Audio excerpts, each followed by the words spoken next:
أعوذ بالله من الشيطان الرجيم.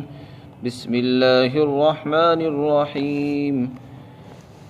وَلَقَدْ نَجَّيْنَا بَنِي إِسْرَائِيلَ مِنَ الْعَذَابِ الْمُهِينِ مِنْ فِرْعَوْنَ إِنَّهُ كَانَ عَالِيًا مِنَ الْمُسْرِفِينَ وَلَقَدِ اخْتَرْنَاهُمْ عَلَى عِلْمٍ عَلَى الْعَالَمِينَ وَآتَيْنَاهُمْ مِنَ الْآيَاتِ مَا فِيهِ بَلَاءٌ مُبِينٌ إِنَّ هَؤُلَاءِ لَيَقُولُونَ إِنْ هِيَ إِلَّا مَوْتَتُنَا الْأُولَى وَمَا نَحْنُ بِمُنشَرِينَ فَأْتُوا بِآبَائِنَا إِن كُنتُمْ صَادِقِينَ أَهُمْ خَيْرٌ أَمْ قَوْمُ تُبَّعٍ وَالَّذِينَ مِنْ قَبْلِهِمْ أَهْلَكْنَاهُمْ إِنَّهُمْ كَانُوا مُجْرِمِينَ وَمَا خَلَقْنَا السَّمَاوَاتِ وَالْأَرْضَ وَمَا بَيْنَهُمَا لَاعِبِينَ مَا خَلَقْنَاهُمَا إِلَّا بِالْحَقِّ وَلَكِنَّ أَكْثَرَهُمْ لَا يَعْلَمُونَ إِنَّ يَوْمَ الْفَصْلِ مِيقَاتُهُمْ أَجْمَعِينَ يَوْمَ لَا يُغْنِي مَوْلًى عَن مَوْلًى شَيْئًا وَلَا هُمْ يُنصَرُونَ إِلَّا مَن رَّحِمَ اللَّهُ إِنَّهُ هُوَ الْعَزِيزُ الرَّحِيمُ۔ اور بے شک ہم نے بنی اسرائیل کو ایک بہت بڑے ذلت والے عذاب یعنی فرعون کے ظلم و ستم سے نجات عطا فرمائی۔ یقیناً وہ بڑا سرکش اور حد سے نکل جانے والوں میں سے تھا، اور یقیناً ہم نے بنی اسرائیل کو اپنے علم کی روح سے دنیا جہان کے لوگوں پر فوقیت عطا فرمائی تھی، اور ہم نے بنی اسرائیل کو وہ نشانیاں عطا فرمائی جن کے اندر واضح انعام تھا۔ بے شک یہ لوگ یوں کہتے ہیں کہ کچھ نہیں، بس یہی ہماری پہلی موت ہے اور اس کے بعد ہمیں دوبارہ زندہ نہیں ہونا ہے۔ آپ ان سے فَأْتُوا، اگر اے مسلمانوں اگر تم اپنے اس دعوے میں سچے ہو کہ آخرت برحق ہے تو تم ہمارے باپ داداؤں کو لے آؤ۔ اللہ فرماتے ہیں بھلا یہ لوگ بہتر ہیں یا تبا کی قوم؟ بھلا یہ لوگ بہتر ہیں یا تبا کی قوم اور وہ لوگ جو ان سے پہلے آ چکے ہیں؟ ہم نے ان سب کو ہلاک کیا، یقیناً یہ لوگ مجرم تھے۔ اور ہم نے آسمانوں اور زمین اور ان کے بیچ کی تمام چیزوں کو کھیل کود کے لیے بے مقصد نہیں بنایا ہے کہ کھیلنے کے لیے، ہم نے ان سب کو حکمت کے ساتھ پیدا فرمایا ہے ایک مقصد کے تحت، لیکن اکثر لوگ نہیں جانتے ہیں۔ اور بے شک فیصلے کا دن ہی ان سب کا وقت مقرر ہے۔ یہ وہ دن ہوگا جس دن کسی کی حمایت کسی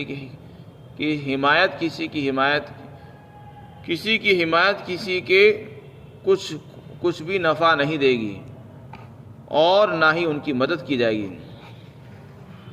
یہ وہ دن ہوگا جس دن کسی کو کسی کی حمایت نفع نہیں دے گی اور نہ ان کی مدد کی جائے گی، ہاں جس پر اللہ رحم فرما دے یقیناً وہ زبردست ہے، رحم والا ہے۔ اس سے پہلی آیات میں اللہ تعالیٰ نے بنی اسرائیل کا بیان فرمایا کہ ہم نے موسیٰ علیہ السلام کو فرعون کے پاس بھیجا۔ فرعون نے جب بات نہیں مانی تو اللہ تعالیٰ نے اس کی ساری سلطنت کو ختم فرما دیا اور اس کو پانی کے اندر غرق فرما دیا۔ اب بنی اسرائیل جو حضرت موسیٰ علیہ السلام کی قوم ہے، اللہ تعالیٰ کے ان پر ہونے والے انعامات کو بیان فرمایا جا رہا ہے۔ اللہ تعالیٰ فرماتے کہ ہم نے بنو اسرائیل پر ایک بہت بڑا احسان یہ فرمایا کہ ہم نے ان کو ظاہری طور پر ایک ذلت والے عذاب سے نجات عطا فرمائی۔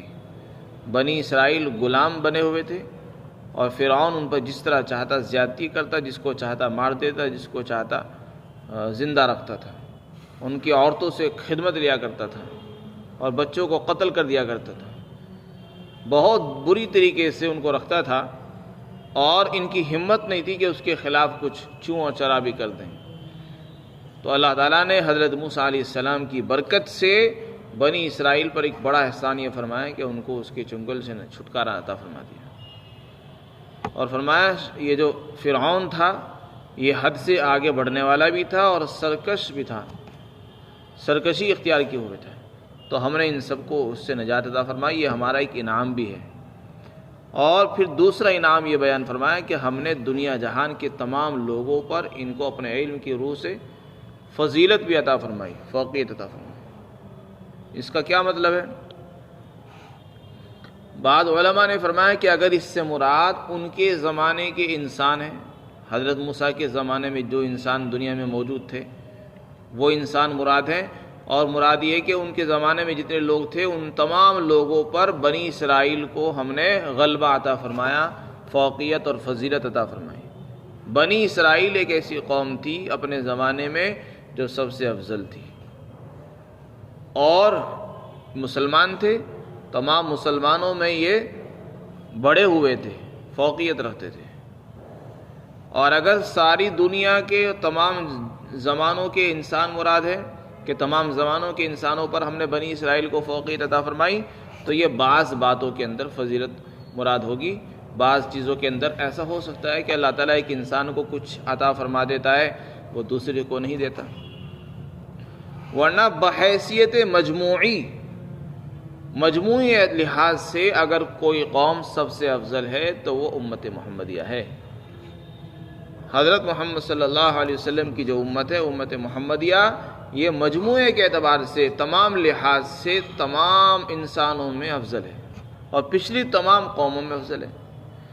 ہاں کسی خاص وصف کے اندر اللہ نے بنی اسرائیل کو امت محمدیہ پر فضیلت عطا فرما دی ہو، اس میں کوئی بعد نہیں۔ ایسا ہوا ہے جیسے کہ من اور سلوہ جنت سے ان کے لیے کھانا آتا تھا، امت محمدیہ کے لیے نہیں آیا، تو من اور سلوہ ان کے لیے نازل ہوتا تھا۔ اللہ تعالیٰ نے پتھر سے 12 چشمے پانی کے نازل فرما دیے اور سمندر سے ان کو پار کر دیا۔ ایسے عجیب و غریب واقعات اور کرامتیں، معجزات جو اللہ تعالیٰ نے ان کو عطا فرمائے تھے وہ کسی اور کو نہیں ملے۔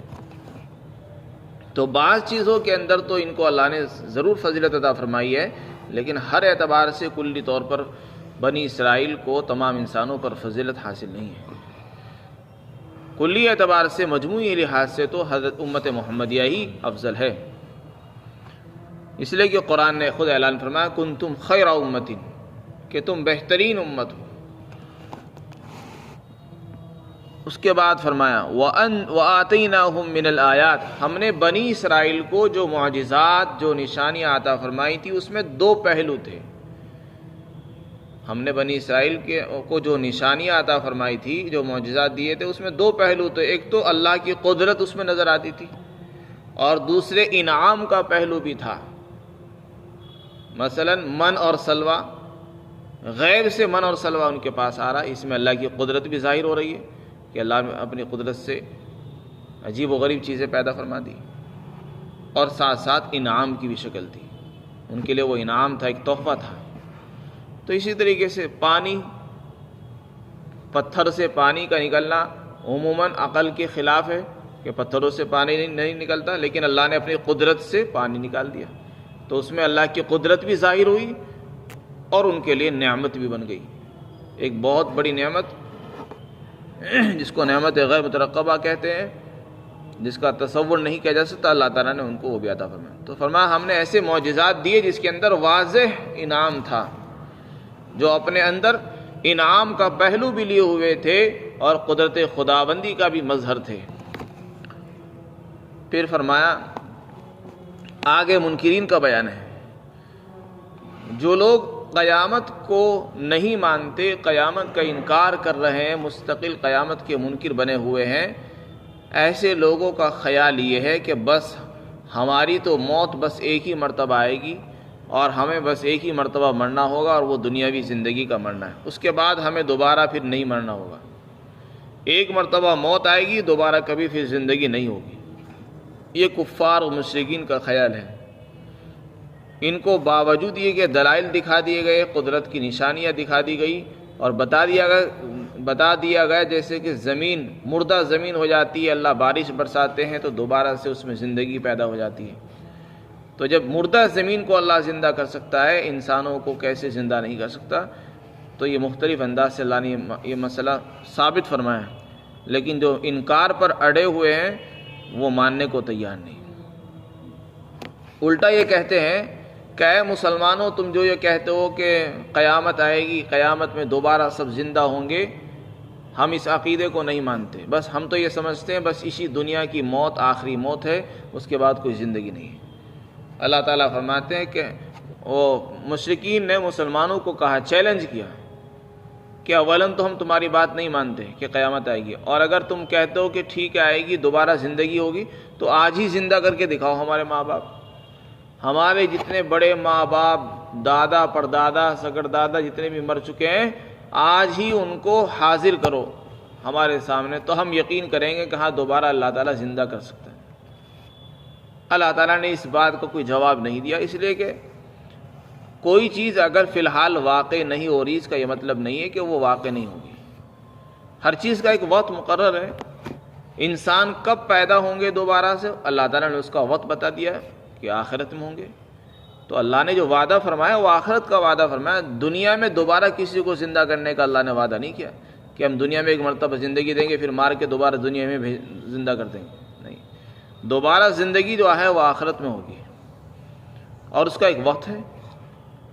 تو یہ لہذا یہ کہنا کہ اگر آخرت میں دوبارہ زندہ اللہ کر سکتا ہے تو آج ہی کر کے دکھائے، اور جتنے بھی مردہ ہیں سب کو ہمارے سامنے لا کر دکھائیں تو ہم یقین کریں گے، یہ حماقت اور بیہودہ سوال ہے۔ فاتو، تو انہوں نے کہا تو ہمارے ماں باپ کو لے آؤ، لا کر تو دکھاؤ اگر تم اپنے دعوے میں سچے ہو۔ پھر اللہ تعالیٰ نے اس کے جواب میں فرمایا کہ یہ کیسی ہے بچکانہ باتیں کرتے ہیں، یہ سمجھتے ہیں ہم ہی سب کچھ ہو گئے، بھلا یہ افضل ہیں، یہ زیادہ بہتر ہیں، یا ان سے پہلے جو تبع کی قوم گزری ہے وہ ان سے زیادہ طاقتور تھے، اور ان سے بھی پہلے بہت سی قومیں ہیں جن کو ہم نے ہلاک کر دیا ہے، یقیناً وہ سب مجرم تھے۔ یعنی ان کو اپنے پہلے لوگوں سے موازنہ کرنا چاہیے، مقابلہ کرنا چاہیے، یہ دیکھنا چاہیے کہ ان سے پہلے قوم تبع گزری ہے۔ تبع کی جو قوم تھی ایک ترقی یافتہ قوم تھی، اللہ نے ان کو ہر طرح کی نعمتیں عطا فرمائی تھی، ان کو اتنی نعمتیں عطا فرمائی تھی کہ ان کو اس کا 10واں حصہ بھی نہیں ملا ہوا ہے مکہ والوں کو۔ اسی طرح قوم عاد و سمود، قوم لوط، ان کو اللہ تعالیٰ نے فنکاری عطا فرمائی تھی، پہاڑوں کے اندر گھر تراش لیا کرتے تھے، تو جو صلاحیتیں ہم نے ان کو دی تھی، جو دولت ان کو دی تھی، وہ مکہ والوں کے پاس تو ہے بھی نہیں۔ لیکن انہوں نے جب اللہ